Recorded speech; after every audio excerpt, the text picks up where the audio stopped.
The weird way the Louvre fought back, and is the Grand Egyptian Museum discriminating against Egyptians?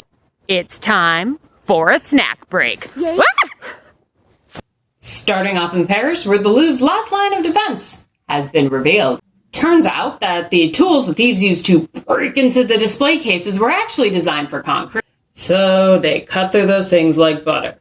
Wrong! Security footage has revealed that those cases actually put up a fight. Yes! We don't know what those cases are made out of. But Smart Money says that most GLAM professionals will be adding them to the old wish list next year. Last up is Cairo, where the Grand Egyptian Museum, or GEM, is, well, having some crowd control issues.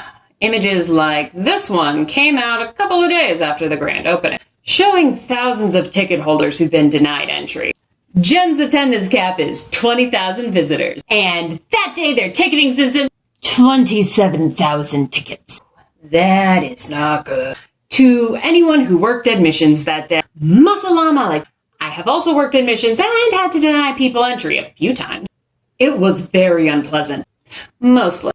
And y'all had to do that 7,000 times. I am so sorry. Because that sounds awful. I hope you're at least getting a workplace pizza party out of it. When your employer knows that they should reward you but don't want to splurge a bonus or a raise. In the US, they get us pizza. Or whatever the cultural equivalent is. Because y'all have earned it. It's the bare minimum. Hi, yeah, what does that have to do with discrimination? Right. A week later, there was a 2-day period that Egyptians could not get tickets for, like at all. GEM has a tiered ticketing system. Egyptians are the cheapest. Expats pay slightly more. And everybody else pays practically double the expat rate. There were rumors that GEM had reserved 80% of tickets for those days for foreigners, and a measly 20% for locals. The museum's head honcho has debunked the rumor and promised to create a system that ensures that there are enough tickets for foreigners and locals alike. And at worst, it'll be a 60-40 split. These are still early days for the Grand Egyptian Museum, and the hiccups are to be expected.